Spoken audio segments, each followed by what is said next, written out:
right, today's going to be interesting talk. I wasn't going to talk about part of it, but then I kept feeling like I needed an analogy or a metaphor for you to look at. So there's a little surprise in the middle. Today's talk is me, myself, and I. And an anonymous person said this: the relationship we have with ourselves is the foundation upon which all other relationships are formed.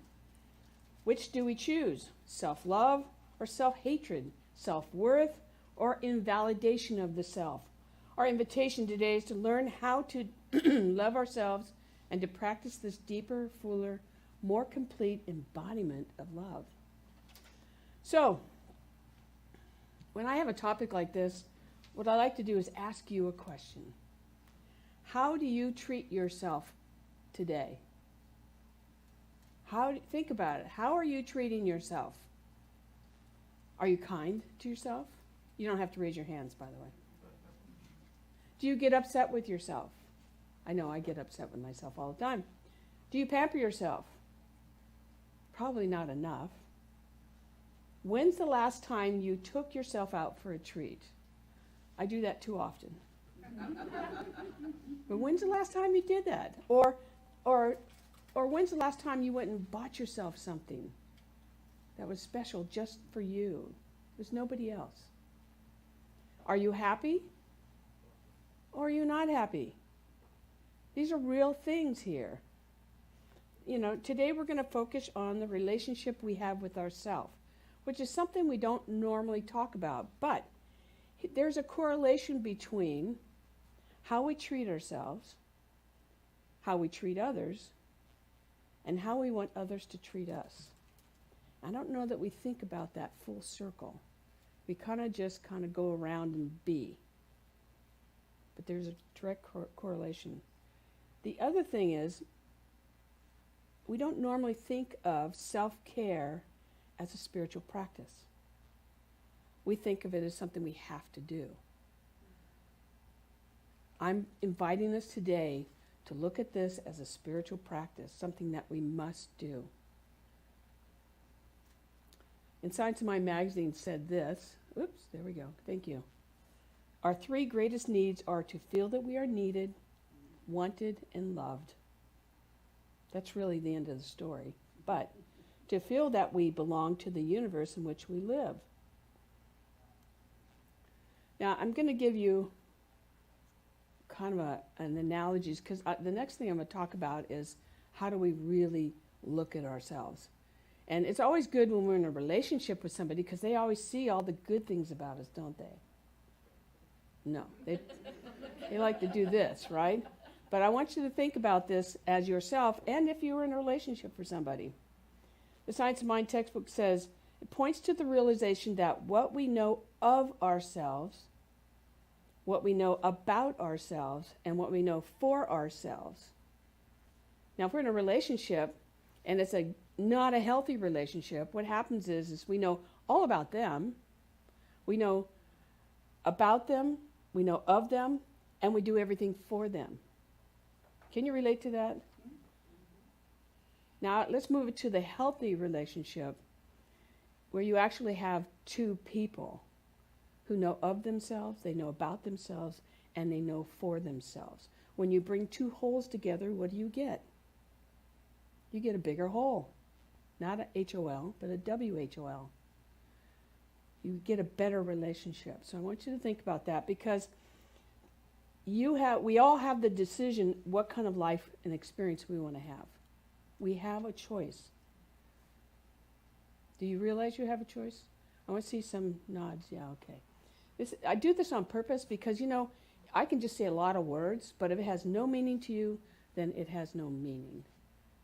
And I want you to grow into and be who you actually are. Ernest Holmes says this. He says, every evidence of human experience, all acts of kindness and mercy have interpreted themselves through each person's self-knowing mind. What does our mind tell us? All that we consciously know, say, or think, feel or believe, hope for, long for, fear or doubt, is some reaction of the self-knowing mind. We know all of this, but do we do it is the key.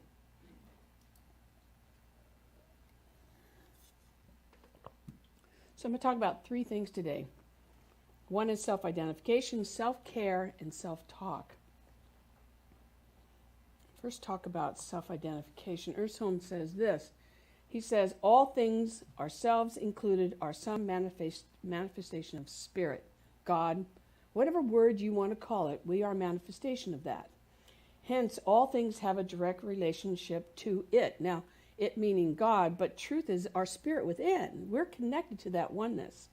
And since it's all things, this relationship is direct and immediate. In other words, it's now. We don't have to be delayed to get to God. Do you get that? I can remember moments, obviously the worst moments in my life, where I forgot that there was something special out there for me. And I was on my knees, I was banging the floor, and I said, God, come to me, help me. And you know what? It happened at that moment. It was when I was ready. And we tend to forget that. We tend to forget that that is there now, here now for us all the time. There's no moment where Spirit is not there.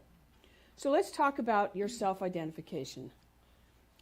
We have many layers, would you say? Yep. Yeah? We're a person, obviously, male, female. We have work. We have homes. We rent. We work. We're employed. We're employees. We're employers. We're all these different things. All of us. I love what Mary had to say in her prayer about how, we're all unique individual expressions of God. We're all unique. And yet we're all here to hear the message. We're all here to know a better truth about ourselves. But if we don't value ourselves, if we don't have a good thought about who we are, what do you think happens to the rest of our life? Or the people we are engaged with? Well, they treat us the same way as we treat ourselves. But if we treat ourselves in the right way, we believe in the right way about who we are, then we get that respect. I'm going to bring up a little bit, I talked about this 2 weeks ago, and I think it's just really important. I know that I'm speaking to the choir here, okay? But I also know that sometimes there are things that are not healed. I don't know what it is, and it's not important that I know, but it's important for us to look at those things. And if it's not healed, to go ahead and work on them. Allow yourself. How many people here, I'm going to see all the orange hands go up, how many people here have actually worked through a major issue and then come on the other side? Everybody. Do you remember that feeling? That feeling of discovery? That feeling of knowing? That feeling of, oh, that's done, I'm done with that one. That's really important in this idea of self-care. So self-care, Brene Brown says this. I love Brene Brown. I now see how owning our own story and loving ourselves through that process is the bravest thing that we'll ever do. That's what I was just talking about. To listen to ourselves and say, I need to work through this. It's kind of like a prayer. When we know that we need to pray on something and we do, what happens? We have this feeling of knowing, and we move on with our lives. It dissolves that thing which is holding us. I'm going to show you the next image, and this is the surprise, not really a surprise, but there's something we're doing at our house that I never thought we would do, but we're doing it. And that is we are growing butterflies. And I've never done this in my life, and I remember a couple years ago, Martin was talking to me about what he was doing that, and he was so excited about it. I'm like, what's he talking about? Anyway, I want to talk about this because this is a perfect metaphor for ourselves. It's perfect. Did you know, or have you seen, how many people have done this? A few of you have. Okay, good. The egg, I guess it's an egg, of a butterfly, I have a little picture here, is no bigger than the top of this pin.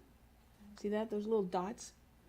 So when you see the plant, You have to actually turn the leaves over and look at the egg. That little egg, within a very short amount of time, usually a day or so, maybe 2 or 3, becomes the caterpillar. Now the caterpillar is this tiny little thing like this. Tiny, I mean really tiny. And every day it goes like this. And it gets bigger and bigger. We have some right now. What are they calling it? Oh, they gave it a name. Not Goliath, but something like that. It's like 2.5 inches long. The thing is huge. And then what it does is, okay, I'm ready. I'm ready. Think about yourself. I'm ready to grow. I'm ready to change. I'm ready to make a difference. And it does the first thing on the left is it pins itself to the top of something. We have this little cage right now because I have a cat that likes to play with little things.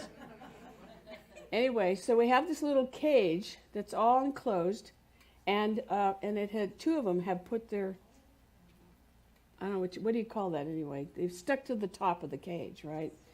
And then I have some that are in the 5th stage where the chrysalis has formed.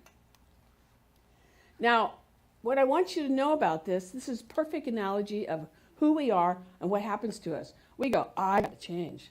So how am I going to do that? Now, there are many stages to our growth, our self-care. So, and this is fascinating to me, is that you can actually watch them create their cocoon. You can watch that happen.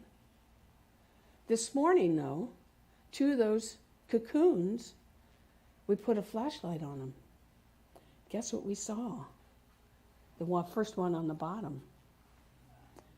Now that's incredible. Think about this in our own lives. We mortified, what's the word I want to call it? We're metaphor. Now I'm giving the wrong word. Morph, thank you, that was easier. We morph as we change and take care of ourselves. We morph as and we're real tight. So the one on the bottom left, is about us being like this. It's like, is this stuff going to work? I mean, I can remember when I was doing self-care, and I'm going, I don't know. I don't know if I trust this. I don't know. And so even like the butterfly, you'll notice that it's really tight. And I'm echoing up here. And then we start to go, well, let me try a little bit of this. Let me try a little bit of that. Let me try a little bit of that. And if we don't do the entire process, what happens to the butterfly? It dies. It dies.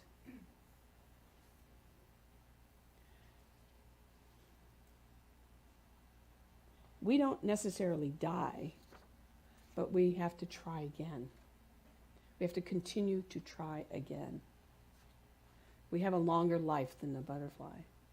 Now, once the butterfly takes off, though, this is quite interesting. We had 2 of them in this little tiny cage. And you don't touch them, because you touch them, that could harm them. So I watched them put little sticks in there, trying to get the butterfly out, and then open up they're in our patio, and that's enclosed. So we had to open that up so that they would go outside. Well, I noticed that the butterfly did not want to leave. They don't want to go away. They want to stay. And so I watched this butterfly go. I'm in my office. My office is here and patio's here. And I watched this butterfly fly back and forth, trying to come back into its place. We have to grow. We have to expand ourselves. We have to move into something greater than we are. Our body, we've all heard the statement, our body is the temple of God. In Corinthians 6:19 it says, or do you not know that your body is the temple of the Holy Spirit within you, whom you have from God? In other words, Spirit's not just within us. This is the creation of the divine. You are the creation of the divine. It's so important that we take care of ourselves. We cannot ignore that. How many people want to live to 100? 125? Got 130? It's possible. It is now possible. I was listening to something or talking with somebody about, I was talking to my chiropractor about this. He said, you know, humans used to live to about 35 years old. I'm like, I can't even imagine that. Can't even imagine not living to the age that I'm at now and beyond. But in order to do that, and when somebody says to me, well, I want to retire, I say, okay, so what do you want to do in your next life? Retirement does not mean that you die. Retirement means that you live more. And you move from the doingness into the wisdom of who you are and how can you support society or whatever it is. Eartha Kitt says this. She says, it's all about falling in love with yourself and sharing that love with someone who appreciates you rather than looks for love to compensate for the self-love deficit.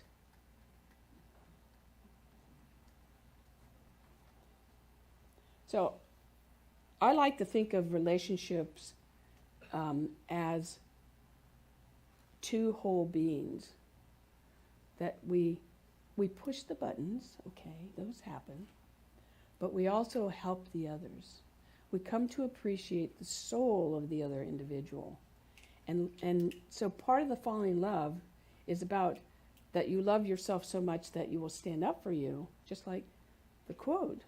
But you're also going to love yourself so much that you can be in communication with whatever's going on with the two of you. It's just really, really important.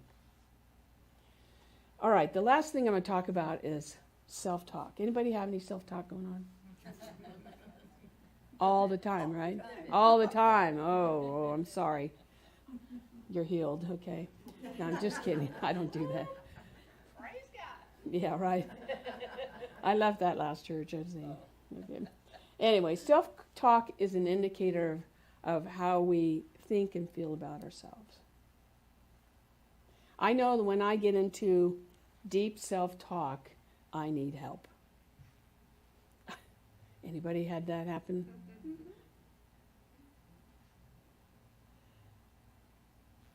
The thing that I want you to think about is when we have self-talk, and I'm going to say the negative self-talk, instead of it, you know, destroying your day, your week, your month, or the thing with the person, I want you to look at it as though it is an alarm. It's just a buzzer going off that says, hey, you know what? I need help with this. I need to look at this. I need to work on this. And find a friend, find a practitioner, call me up. You can call my phone and leave a message and say whatever you need to say, and at the end say, you don't have to call me back. Okay? Because I know sometimes it's just like that, right? You just need to get it off your chest. The other thing about self-talk is, what do we say to ourselves when, now, some of us are moving into some different stages. So I'm going to give you some examples. Like, here's some things you might say to yourself. God, I'm so clumsy. I thought that when I fell over the box that was like nothing, you know. Or, you have no business eating a piece of cake you already weigh. Oh, I hate that one. And this is one I think most of us can relate to, is you can't remember anything. Yeah? We say those things to ourselves. Those are not good things. What we're doing to ourselves is we're adding blame and shame and incriminating who we are. And I like to think about what we have to do is we have to reverse that. I can remember driving to LA. I used to drive like 30,000 miles a year up and back and forth from LA. A lot of miles. And I would find every once in a while a little voice would come up and say, oh, you're going to get in an accident because you drive so much. It is. It's terrifying. And what I would have to say to myself, in my mind, I would say, there's a big bubble around you. You are safe. Everything's fine. And I can tell you that at least on 5 occasions, I had either an accident happen in front of me, an accident happen on the side. I had one guy lose his tire. He went that way, I went that way. I had a semi behind me on a just rainy day, and I could see the white of his eyes. He was right behind me. There's a car spinning over, this is over by Fullerton, spinning this way, another one kind of going this way, and he's behind me going, get out of here, and he jackknifed behind me. So life happens, but what we say to ourselves around life is very important. That self-talk is so important. So I'm going to give you some examples of what we could say to ourselves to reverse it. So if you have that going on, just catch yourself. Catch yourself and come up with something new. So here's an idea. With the God, I'm so clumsy, say maybe, I'm not clumsy. I'm clumsy. Blah. That's a big word. I'm not clumsy. I'm God and an expression of gracefulness in all ways. Or something simple. I'm okay. I'm okay. Or today I will have a taste and be conscious of how much I eat. That's a good one, right? Or I like this one because I've had to do that where I can not remember something, so now I say to myself, oh, it'll come back. It's coming back to me. Let me just focus over here. And you know what? It always comes back to me. I put here, my mind is ready, willing, and able to remember and grow. So change your words that are in your head. You have to. It's really important. I like to call it a do-over. Let's do it over, okay? So my talk is not really long today, but it's about treating yourself. It's about being your own best friend. Do you know you deserve that? Yes. Everybody? You deserve that. And it's important that you do that for yourself because you have to honor you. No one else is going to do that unless you have someone that just does that naturally. And that's cool. But not all of us have that. So we have to do it for ourselves and not be afraid. And it's not being, people say, well, that's selfish. It is not selfish to take care of yourself, to listen to yourself, to support yourself, and to talk good things about you. Self-care. There you got it. So I'm going to leave you with Brene Brown quote that Mary said in the beginning. Because one of the things I try and I want to do here all the time is I want every person to be themselves. To be authentic. You don't have to play any games here. You don't have to be somebody different. Just be you. Because having just you here makes a difference. It gives the richness of the group, of the community, when we're all who we all ought to be. So I'm going to read the quote, and then I'm going to pray, and then we'll have some more music, and we'll keep moving forward. So I'm going to invite you to close your eyes.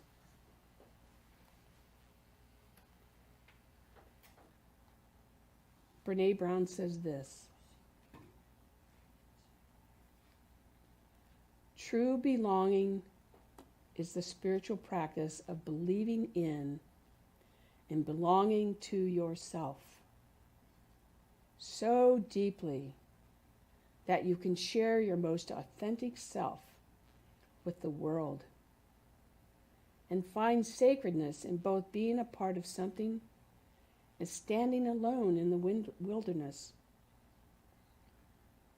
True belonging doesn't require you to change who you are. It requires you to be who you are. And so as I end this talk, I'm knowing that every single person in this room, every person on the internet, every person that we meet, the entire world is connected to the infinite presence of the divine. We are all individualized expressions of the one. And so I know right here and now as we live our authentic selves, I know as we take care of ourselves, I know as we listen to ourselves, I know as we do the work that it takes to heal all those old things, that we become more and more authentic, and we become more confident, and we know that we are truly driven to do the good work in the world. And so I bless each of us today, knowing that that is who we are. That is the depth of who we are. And that is what we are here to be and do.